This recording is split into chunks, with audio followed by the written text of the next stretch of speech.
this is Aaron. This is Colin. And this is the Sports Hive Show. Woo! Well, welcome back. We are live in my kitchen talking about sports. A wonderful place to be. Yeah, the lighting is great. The ambiance is amazing.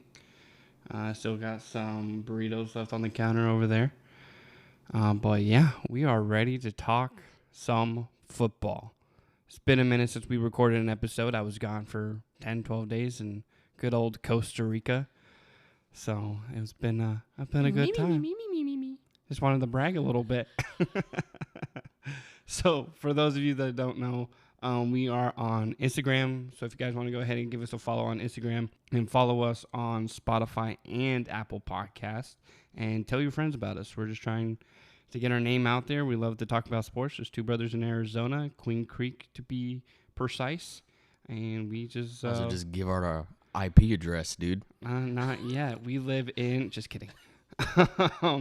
But yeah, so if you guys want to go ahead and give us a follow, tell your friends and family about us, anybody who loves sports and just wants to have fun. We are not on the Pat McAfee level type of show, but we still have fun here, crack jokes, and we just have real debates like we do on the couch while we talk into a podcast platform. So let's get into it. Who has the better podcast voice, Colin or myself? And that can only be answered with comments left on Spotify and or in our Instagram page and or our Facebook page. You could make a poll. I could make a poll on Instagram who has the better podcast voice, either myself or Colin. So yeah, we'll start off with that. About to make just a bunch of fake Instagram accounts and vote for Colin. Nope, that's what I was gonna do. Because apparently somebody out there let us know that Colin had the better podcast voice, but it's okay. I never talked to her. She always talks to him. So yeah, she ain't lying. Nah, I don't think she is, honestly. But it's aight.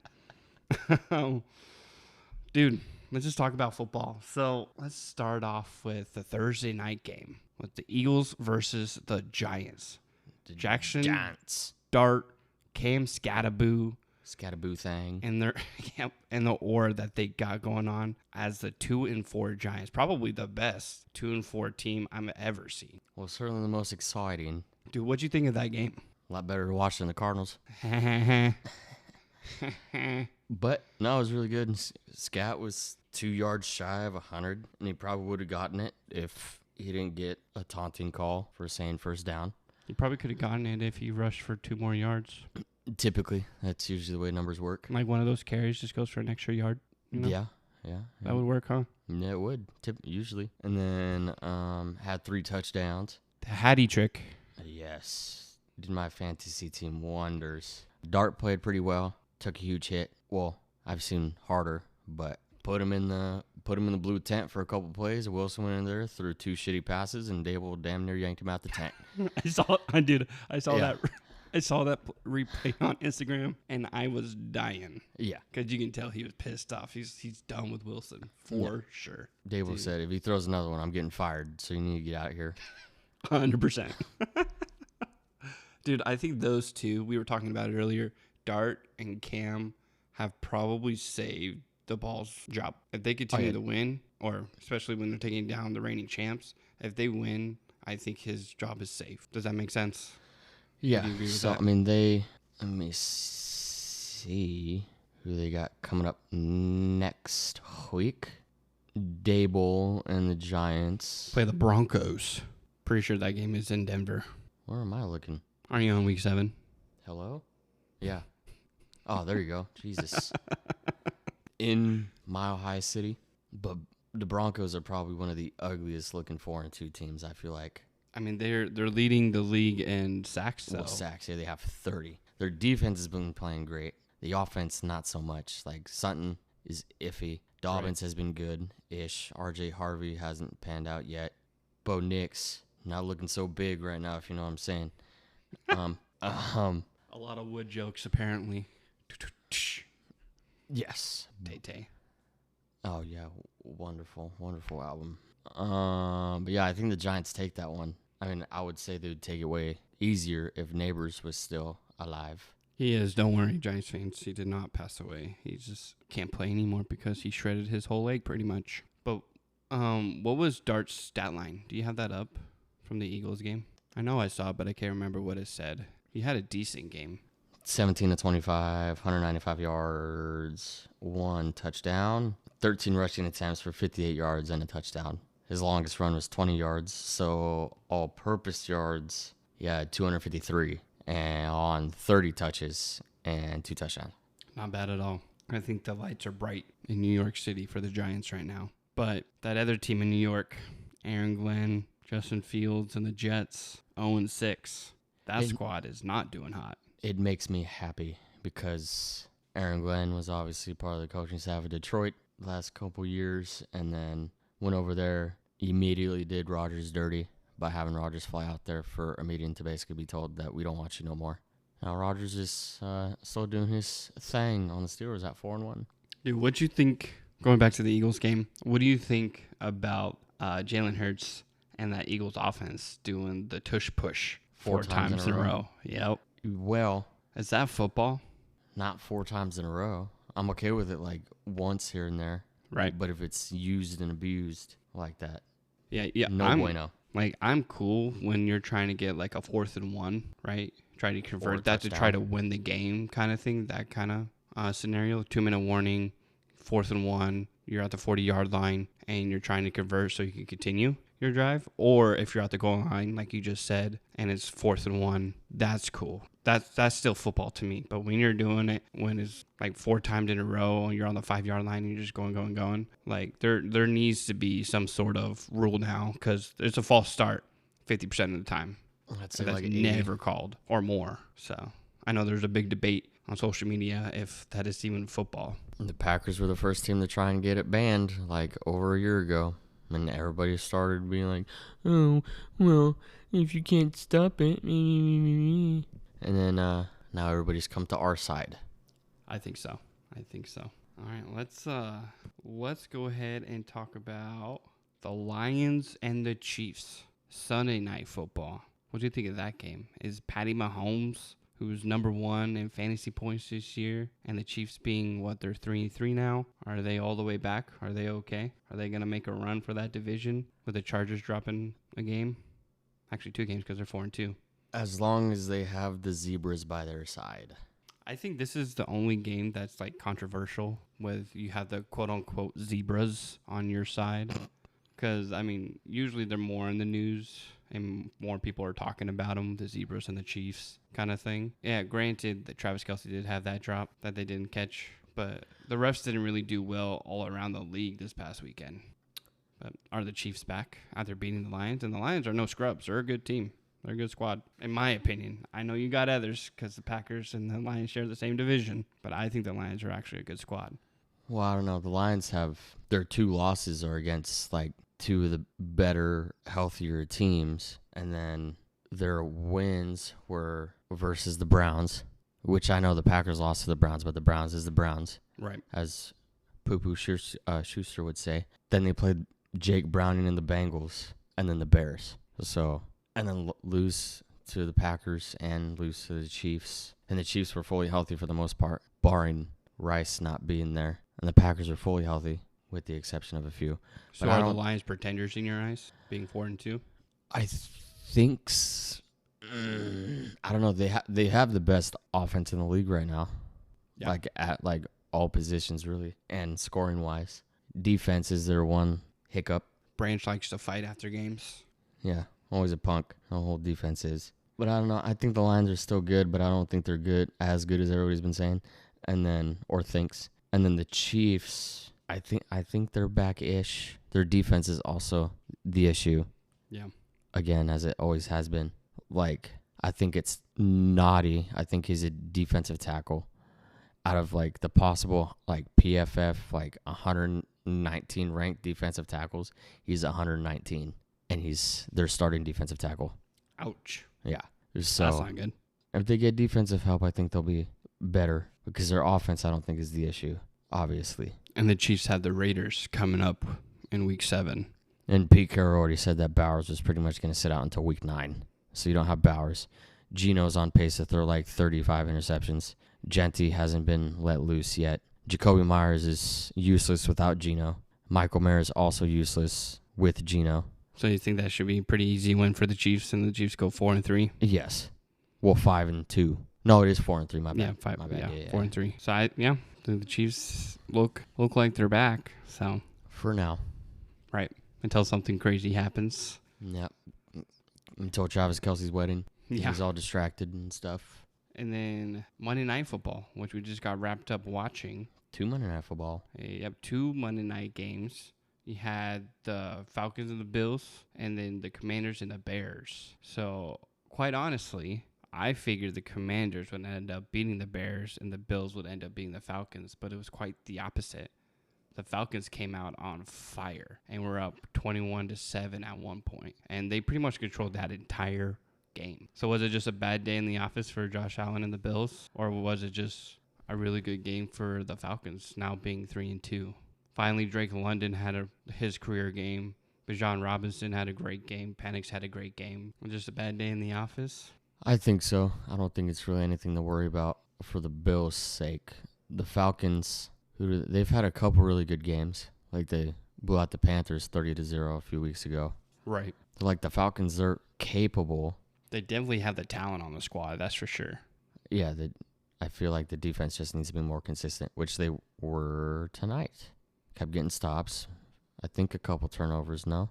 2, yeah. Allen threw 2 picks. Sacked 4 times. Yeah, so QBR is 72. And they did a great job against the Bills. They didn't let the Bills pretty much add anything throughout that entire game. And then I don't think the Falcons' backfield gets talked enough with Algier and Robinson back there. That's quite the duo itself. Yeah, Algier had 10 rushing attempts for 32 yards, but he had 1 rushing attempt for like 20, and that was the touchdown, or 21, and that was the touchdown he had. And then Robinson had 19 attempts for 170, his longest 81, and then a touchdown.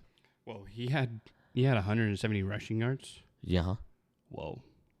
And then 68 receiving, so 238 yards tonight. Wow. And 1 That's touchdown. pretty impressive.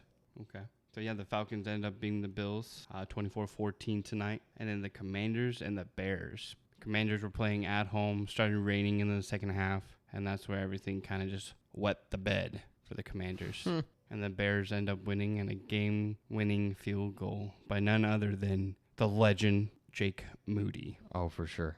Right? Making it, I think it was a 38-yarder. It was ended up being 25-24. But Jaden Daniels had some costly turnovers, especially that fumble at the end that led to the Bears' drive. Should have had 3 turnovers. With that first fumble bounced right back into his hands. Right. So he got lucky. I mean, are the Commanders in trouble? Because they're, because they had a bye week, so they are 3-2? 3-3.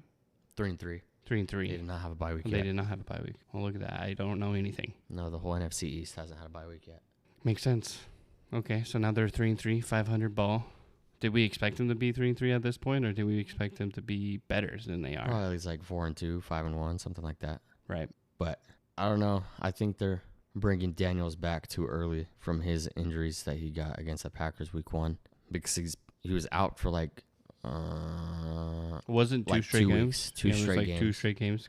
And then he's been back for the last 2 weeks, but then they lost this week against the Bears and last week against the Chargers. So, and he's playing with a knee brace. The last quarterback to do that for the Redskins was Griffin, and then RG3.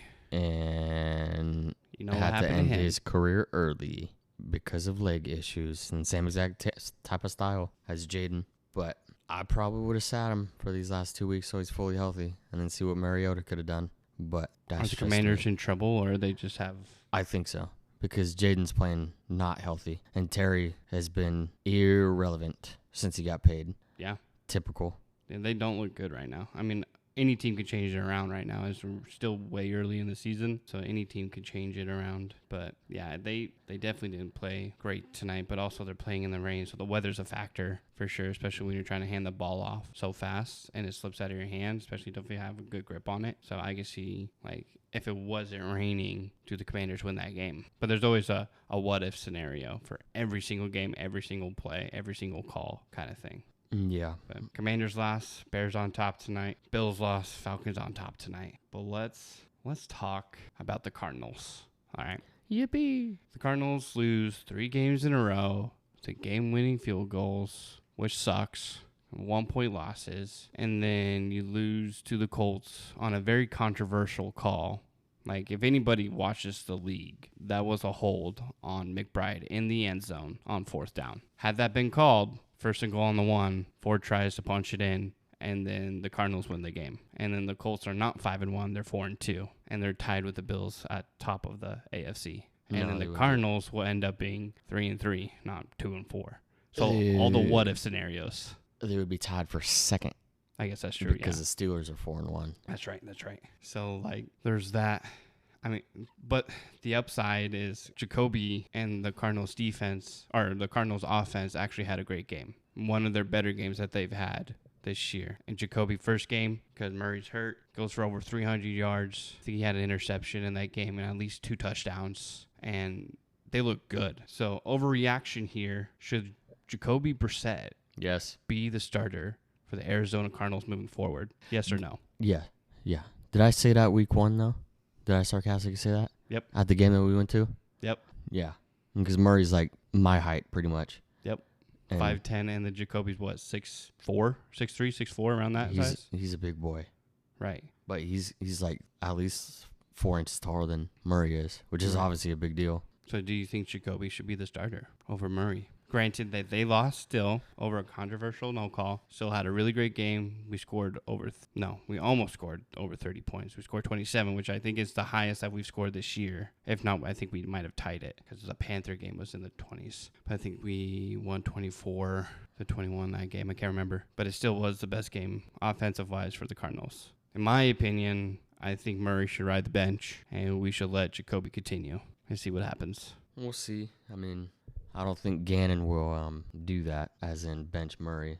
But it also doesn't matter if Murray's still hurt come next Sunday. But if Brissett somehow happens to squeak out, if he does start and happens to squeak out a win against the Packers next week, then you would have to look at starting him and then potentially trading away Murray for a running back somewhere, whether it's you could trade for Dowdle from the Panthers, or trade for Hubbard from the Panthers, trade for Brees from the Jets, trade for Kamara from the Saints, trade for Henry from the Ravens because, sorry, Shannon, but they're dog shit, so they don't need Henry right now. They are straight up trash. That's for sure. I'm salty, bro, because I picked the Ravens to win it all this year, if not the Packers. Those are my top 2. And then the Ravens, 1-5. John Harbaugh's coaching. I don't think it is. You don't think so? No, he's not in the hot seat. Just like on the hot seat. Just like Dad and I were saying earlier, it's not his fault that he's had to deal with injuries essentially since after week 1. And week 1 was their best game because most of their team was healthy. I agree to that to a point because you're still the coach. You still have your QB2 that you have to trust in and coach up as well to essentially be a QB1 when your star goes out. So it's still on the coach to make sure that your squad wins, regardless of injuries. Just look at the 49ers. They're ridden with injuries, and they're still 4-2. I think there's no excuses, to be honest. I think there's an argument to be had. Well, it doesn't. With the Niners situation, though, it doesn't really matter who plays quarterback. Right. So, say for the Ravens, it shouldn't matter for the Ravens. But that's just how the system is for at least the Niners, because it's always been why am I blanking on who Purdy took over for? Garoppolo. Yeah. So, like, Shanahan's been the coach there for a while. I don't know. Harbaugh was with Kaepernick, but after Kaepernick, it became Jimmy G and Shanahan. And Jimmy G was playing at MVP level and then left. And then Purdy, MVP-ish level. Now he's hurt. Mac Jones is playing well. So it's... Right. And I think they've always been ridden with injuries. Yeah. It's just one of the most teams that gets the most injured, I think. And they're still relevant every year, which disgusts me, being a Cardinals fan, because they're just always good, no matter who is on the field or not. So I think it should be the same way for the Ravens or any other squad that's ridden with injuries. Should still be able to win games. But that's just me. I know there's two sides to the coin there. You also... Harbaugh's been there for the last, 15 years. Right. Won a Super Bowl. Right. Shanahan and the Niners have not. Right, but they've been into the NFC Championship and or the Super Bowl many times over the last couple of years. Right. There's just two sides to the coin when it comes to that kind of thing. Right. But back to the Cardinals, I would trade Murray because Murray has more value at this point in time than Jacoby does. Right. I don't see anywhere else where we have trade value on the squad right now. You trade Murray, keep Brissett as a starter, trade Murray for a running back, and then so you have a running back of quote unquote the future because Connor is older, has dealt with the injury bug before. And then if you guys you trade Murray for a higher draft pick and a running back, and then draft a quarterback like Carson Beck, someone like that that's supposed to be in the draft next season. So then you have Brissett still there. You have a running back that you just traded for, and then you draft a quarterback that would be better than Murray the following draft. I like where your head's at. I know. I'm a genius. Because that's where my head's at as well. I think what you just said probably the best scenario for the Cardinals. But who knows? Not us. We don't know nothing. Nope. We're just spectators. Yep. We just love the game. All we could do is just speculate until Shefty drops news. Let's go to something more exciting. The Bucks and the Colts. Are they actual Super Bowl contenders? Are the Colts actual Super Bowl contenders? Baker Mayfield, an actual MVP. Could he take the Bucks to a Super Bowl and win? I think so. He was playing like yesterday. He still beat the Niners by 11 without Evans, Godwin, Egbuka, and who else was missing? There was a list of 4. Yeah, there's 1 through 4 wide receivers. Yeah, Godwin, Evans, Egbuka. Oh my gosh, who's that 4th one? Somebody listening to this knows the 4th one that we're talking about. Probably screaming at us. Let me see if I can find it. But then the kid Tez Johnson, which I think came into the league this year with Egbuka, like his first touchdown was 45 yards on like his first catch. Did you see his video at the end? Because I think he was mic'd up during the game, and he was talking to Shepard. Sterling Shepard. Yeah, Sterling Shepard about MVP chance, and he thought it was to him. Yes. Yeah, but it was to Baker. Yeah. That video was so funny. Yeah, he was like, Shep, I ain't done nothing all year. And then he was like, it's for Baker, Tez. But the 4th receiver was McMillan. Oh, Jalen that's McMillan. right. Yep. And then Bucky being hurt also. So then your wide receiver 1 through 4 are out. And your RB1. Your RB1 is out. And then at tight end, you really only have Cade Otton, I think. And you still win by 11. And you've been rocking most of the year without Godwin and without Evans. So you've been playing with second-year McMillan, first-year Egbuka, first-year Tez, Bucky being out the last 2 weeks. Baker's still putting up MVP type numbers, and they're 5-1. So I don't think it's a fluke at all. And I've always liked Baker, even on the Browns and the Rams and the Panthers. Now the Bucks. Right now, I could see the NFC Championship game being like the Bucks and the Packers because it'd be the 1st and 2nd seed if things go according to how they are right now. Makes sense. And then obviously that game would be in Tampa because they'd have the better record, I believe. But if that was the case, the Packers got to do something to like actually put up a fight, because if the offense is cooking one day, the defense is garbage. If the defense is cooking one day, the offense is garbage, and they haven't. Or offense and defense are both good, and special teams is dick, because Bisaccia sucks as a special teams coach. So like all 3 phases haven't been hitting on everything. And with the Bucks, all 3 phases I think have been hitting for the last 6 weeks, despite their 1 loss. I don't remember who it was against. Then the only other threats in the NFC I feel like would be the Niners once they're fully healthy, the Lions, and the Rams. The Bucks play the Lions on Monday Night Football next week. Yeah, which they're going to be without Branch because he got suspended for the fight yesterday. Right. Suspended without pay. And I think it's like his 11th fine, and he's been in the league for only like 3 years. Take that with a grain of salt. I don't know if that's true. I saw it on Twitter, so it could be true. It would make sense. No idea. And then Terrion Arnold is also hurt and out. And their defensive side of the ball, like the secondary, they've been having their issues and stuff. And so we'll see. I still think the Bucks will do good and probably win against the Lions, only because the Lions' defense is sparse right now, except for the defensive line. Secondary is not so good. But if the Bucks can beat the Niners' defensive line with a little bit of Egbuka in the first quarter and then him gone the rest of the game, and with Sterling Shepard, Tez Johnson, Cade Otton, Rashad White, and whoever their number 7 wide receiver was at the time, I think they can do it. I think it'll be high scoring, and for fantasy purposes, I feel like you got to fire up everybody, right? Except for the defenses, of course. But Bucks should win that one swimmingly. So 2-minute warning. You got Jared Goff, St. Brown, or you're going to take Baker and one of his wide receiver 3s to win the game. Probably Baker, dude. Yeah? Mm-hmm. They're firing on all cylinders. I think that'll be a test for sure. Well, Baker's also younger by a little bit than Goff is, and then Baker runs more angry. Right. Like he wants it more. For sure. Wants it more than Goff does. Yep. So I can see that in his eyes. I think the Bucs are definitely for real. They're not pretenders. I think they're for real. And then I'm like during the Chiefs game last night, Mahomes like scrambled for like 10 yards, like close to a first down. Didn't get the first down, and Collinsworth was like, "Oh, well, other quarterbacks doing this." And then meanwhile, Baker did the same exact thing, but broke like 6 tackles along the way and ran for 15 yards and got a first down, and wasn't looking for a flag afterwards like Mahomes was. Yeah, I don't know what Chris Collinsworth was saying because I feel like every single quarterback runs. I don't think there's a pocket passer anymore. Every QB runs in the league. Yeah. Hurts does it. Dart's been doing it since he Right. started playing. Bo Nix does it. Stafford even does it. Lamar does it. Dak does it. Kyler does it. Jones does it. Literally everybody in the league runs. Yeah, Trevor Lawrence, Herbert, Yep. Tua when he's alive. Rodgers don't be doing it, though. He too old. Flacco don't do it. Drake May does it. Geno couldn't find his way out of a paper bag.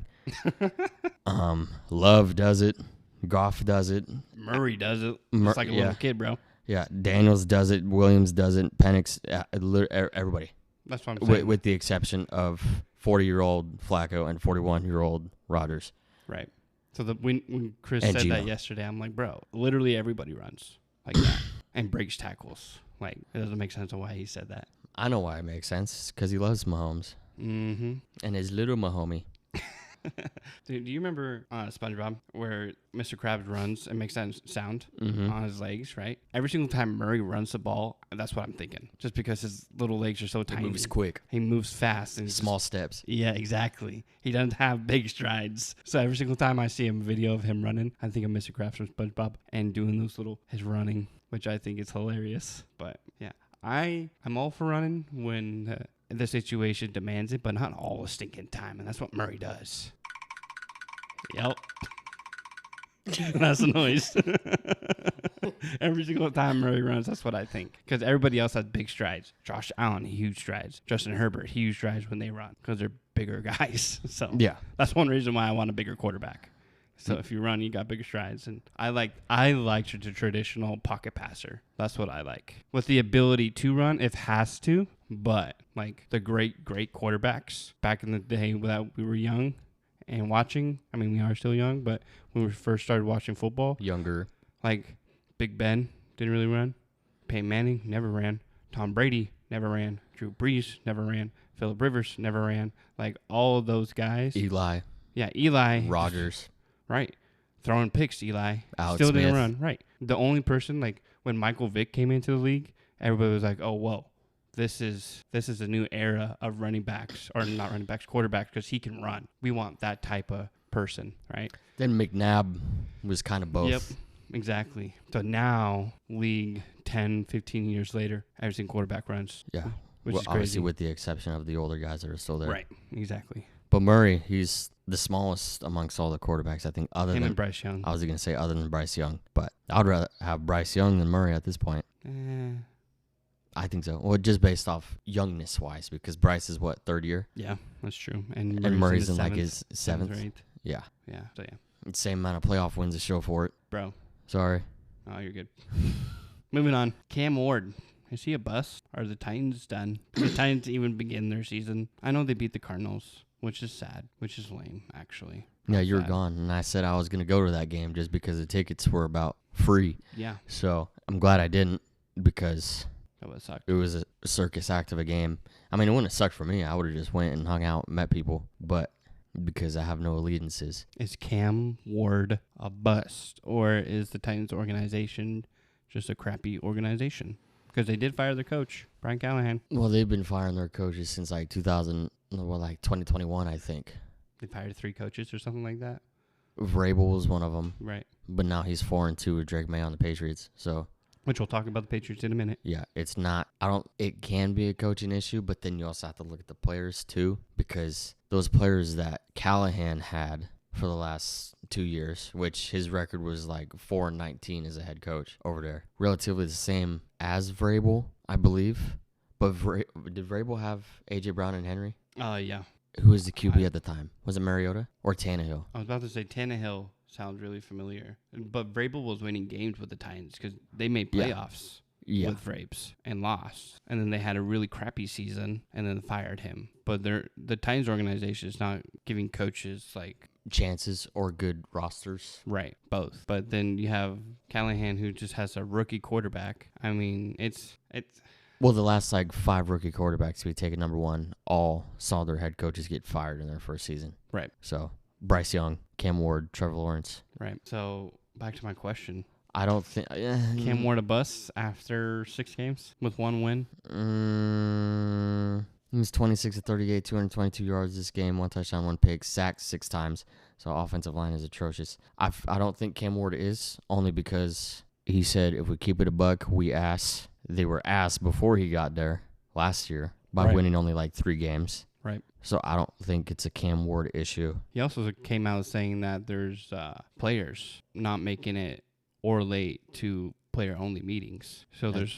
I think Tua said the same thing. Was it Tua? Yeah. I want to say Cam Ward said the same thing too. But He could have. But either way, both those teams are 1-5. and they both suck. Yes. So it comes down to leadership at that point and players actually wanting to play ball. Well, yeah. Then yet again, you can't look at your if you want leadership, you can't really look at Ward just because he's the quarterback. He's 23 or 22. You can't really look at him for all the leadership. You'd have to look at the vets like a Pollard or a Ridley or a Van Jefferson or a Lockett, who's 1,000 years old, or Jeffrey he's been in the Simmons, league or forever. Sneed. Pretty sure he was in the league when I was 15 years old. I'm 31. Yeah, he was on the Seahawks team when they beat the brakes off the Broncos. Right. And must that have was been his rookie year or 2013. something. 2013, 2014, something like that. That's crazy. So I saw Fox NFL came out on social media with the 7 top head coaches on the hot seat, and number 1 was Brian Callahan, which he's no longer on the team anymore. They were on the button with that one. Yep. Mike McDaniel, number 2. Brian Dable, number 3, which I think, like I said earlier, his job is safe as long as Dart, Cam Scatterbo do their thing, start winning games. Dave Canales, I believe that's how you say his last name. Or Canales. With the Panthers, number 4. Kevin Stefanski at number 5. And then Zach Taylor at number 6. And then Jonathan Gannon, Cardinals head coach, JG, at number 7. Who's the next coach do you think is going to be fired? Well, McDaniel and the Dolphins are 1-5. Dable is 2-4, but Dable I think is the safest on this list. Canales is 3-3. Stefanski's 1-5, but Stefanski's won Coach of the Year before, I think, so that they might give him some leeway at least for the rest of the season, and then give him the boot because he had Flacco starting. Now he's got Gabriel, and I'm sure Gabriel is gonna end up getting benched for Shadur. Actually, at this point, the game that they played yesterday, his accuracy, his throwing ability was garbage. Yeah, he threw yesterday for 52 passing attempts and had 200 yards and no touchdowns.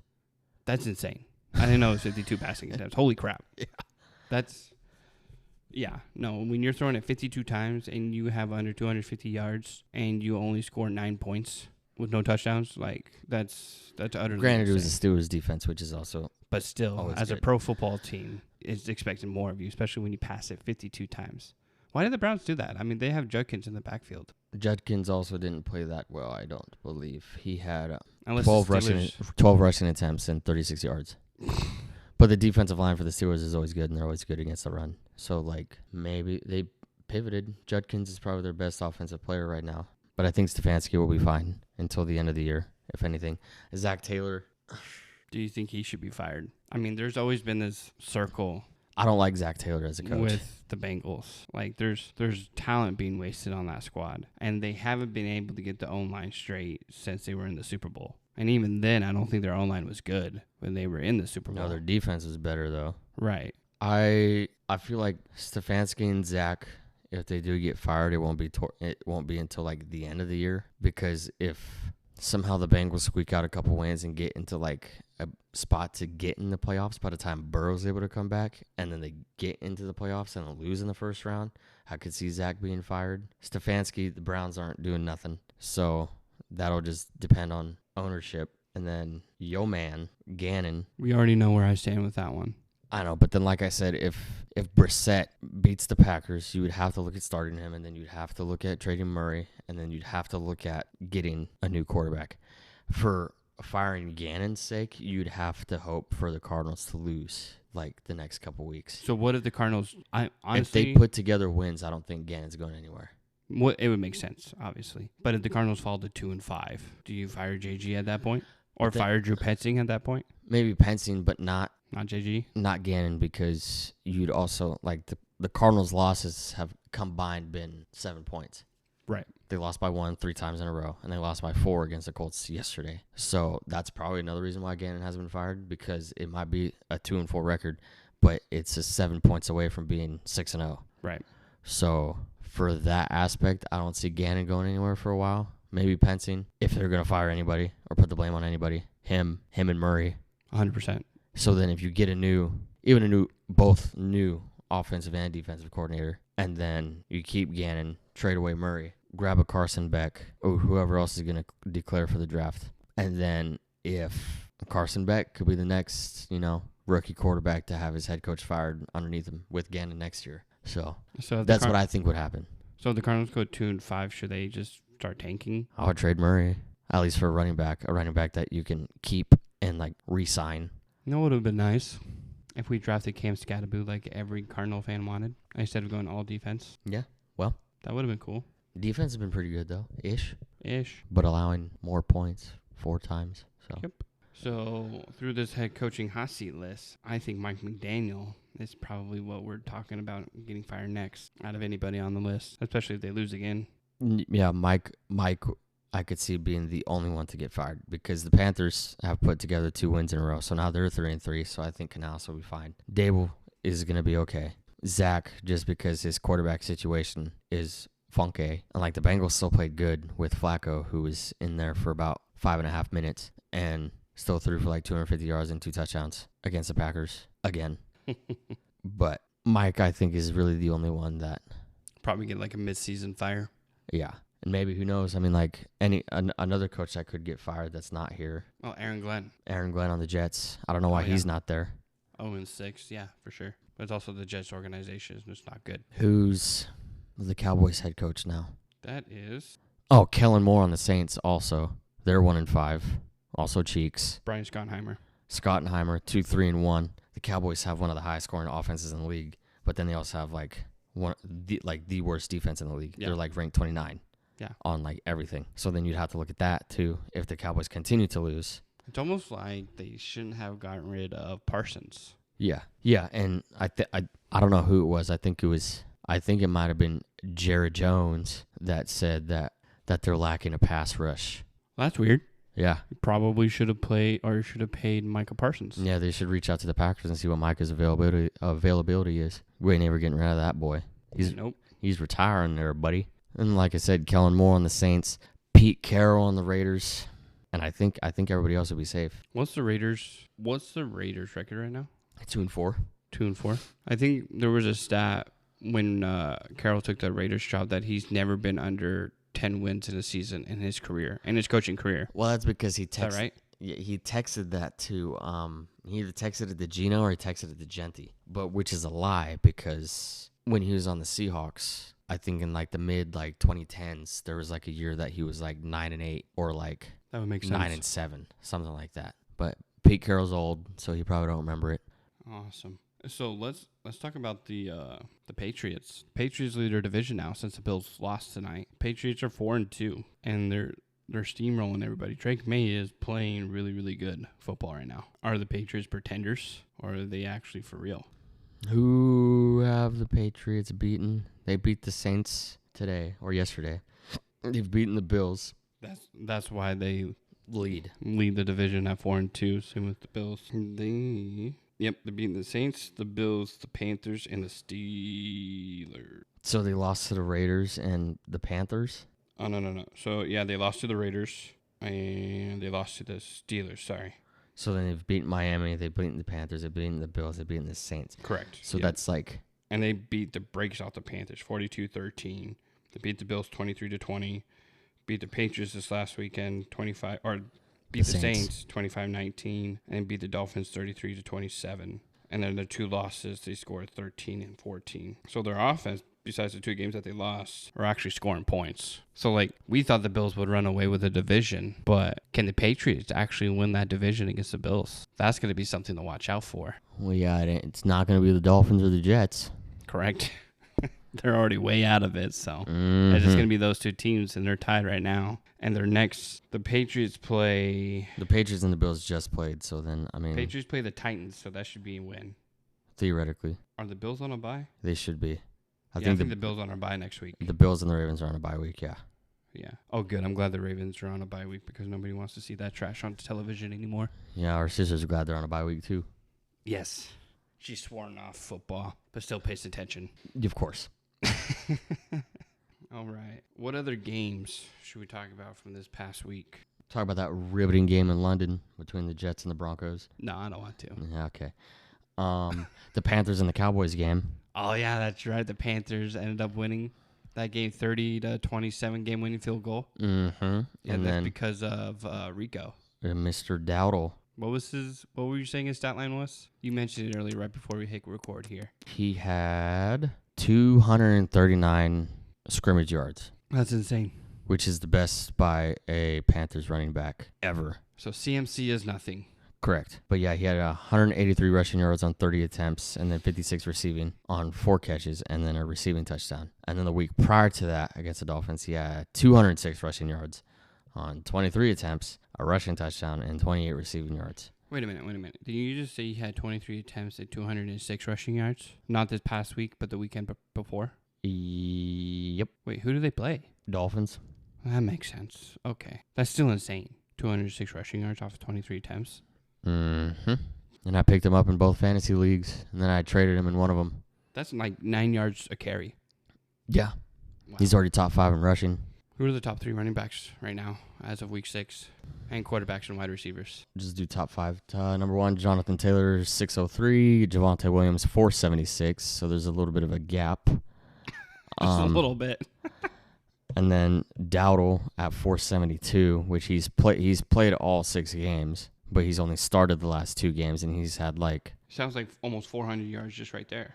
We had 206 and then 183. So it's like 389. 389 rushing yards. Bro, that was quick math. Good job. Thanks, dude. I pulled out my calculator. You did that in your brain. Yep. You have a big old noggin. You sure do. And then Travis Etienne at 470, James Cook at 450. Then the separation between Taylor and Williams, 603 to 476. So then that's 127 yards. So that's basically like a game for some running backs. Then passing leaders is Matty Ice. Well, not Ice because it's not Ryan. Matty Stafford at 1,684. And then Dak Prescott at 1,617. Green Eggs and Ham, Sam Darnold, 1,541. Shake and Bake Mayfield, 1539, and Drake May at 1522. Dang it! I was waiting for what you were gonna say for Drake. I know. Was that off the cuff? Yeah, it was. Bro, that was good. Sam, I am. Green Eggs and Ham, Sam, and Shake and Bake Mayfield. Man. Receiving yards, my ninja Jackson Smith and Jigba at 696, and then Hakuna Matata Puka Nakua 616.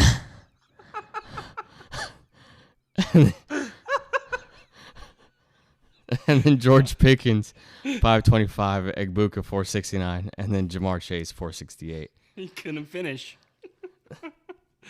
Hakuna Matata Puka. Oh man, that was good.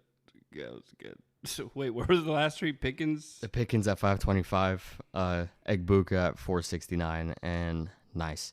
And then Jamar Chase at 468. Jamar Chase being up there is actually surprising to me. But he had a great game. He's had the past week. 2 games were really good. Yeah. And then top of the ones following him were St. Brown at 452, Jettas at 449, and then McCaffrey at 444. McCaffrey's up there at number 8 for receivers. Yeah. The only other running back that even comes close to him is Bijan at 270. I wonder if they had those numbers updated from tonight. They do. They would have. Yeah. What are tight ends? Because Ferguson's been playing lights out. McBride had a great game. Tyler Warren. Tyler Warren is another one He's probably the BS right now. 370 receiving yards, and he's number 18. Trey McBride, 347, number 22. Then Laporta and Kelsey at 28 and 29 at 300 and basically 20 yards. And then Ferguson, number 35 at 305. And then Kincaid and Henry, like Hunter Henry, at 287 and 277. And then Kraft at 268. And he rounds out the top 50. That's a good list right there. Mm-hmm. Then for sacks, Nick Bonito on Denver has 8. Byron Young on the Rams has 7.5. Brian Burns on the Giants has 7. Aiden Hutchinson on the Lions has 6. And then Josh Sweat on the Cardinals has 5. So no Packers up there anymore. Oh, that's okay. Interceptions leader is by middle linebacker Devin Lloyd on the Jags at 4. Kevin Byard on the Bears at 3. Jalen Petrie on the Texans at 3. Kirby Joseph at 3. Tony Jefferson on the Chargers at 2. Nice. And then the tackles don't really matter because it's a dime a dozen. These always change. All right. Well, we're going to play my start bench cut game. Yippee! Old man edition. Old man. Yep. Cool. Vets. Yep. Sick. We're talking vets here, baby. We've got a QB section, a wide receiver section, running back section, and a tight end section. Better than loose end. Very true. Quarterbacks. Start, bench, cut. Peyton Manning, Drew Brees, Tom Brady. Well, I'm starting Brady. Benching Manning, cutting Brees. Wide receivers. Start, bench, cut. Calvin Johnson, a.k.a. Megatron. Larry Fitzgerald. Antonio Brown in his prime before he got crazy. Who you starting, who you benching, who you cutting? They all three don't have a Super Bowl. This is correct. AB was the closest one because he came to the Steelers the year after the Steelers lost to the Packers. Megatron, Fitzgerald, AB, Antonio Brown in his prime. But like AB got nuts around the same time as Megatron would have retired, like same type of age. Fitz was just always there. And always great. Always consistent. He had his off years-ish. I would probably start Fitz. And probably bench Megatron and cut AB. All right. I hate to do it. Running backs. Start, bench, cut. Can't wait. We got Adrian Peterson. All day. LaDainian Tomlinson, LT. And then Marshall Faulk. Who you starting, who you benching, who you cutting? I'll probably start Falk, then bench Peterson and probably cut LT. Ooh, okay. Just because, like, longevity-wise, Peterson was around a lot longer than For sure. LT was. Did any of them win a Super Bowl? I don't think Falk ever did. LT would have came close-ish, I think, when Philip Rivers came around with him and Antonio Gates and stuff. Can't remember if Peterson, I know LT and AP didn't. Falk would be the only. I can't remember. Because he's the older one out of the three on this list. Yeah. Awesome. Tight ends. Start, bench, cut. I have a feeling I know at least one you're going to say, and I'm starting him. Tony Gonzalez, Antonio Gates, Rob Gronkowski. I'm starting Rob, benching Gonzalez, and cutting Gates. Oh, man. All right. I agree with those. All right. So, rapid fire week 7 prediction. We got Steelers and Bengals Thursday Night Football. Steelers, AR, baby. Sunday Night Football. Falcons and Niners. Who do you got? Well, Falcons after tonight. Monday night, 2-game edition again. Bucks and Lions. Bucks. And then you got the Texans and the Seahawks. Seahawks. All right. Now, Commanders and Cowboys. Cowboys. Packers and Cardinals. And I know we're going to the game. Do I even have to say it? I know you're going to pick the Cardinals. Packers by a mile. Hey. And I'm using that Cardinals towel that we got the last game we were there, and I'm wiping my ass with it.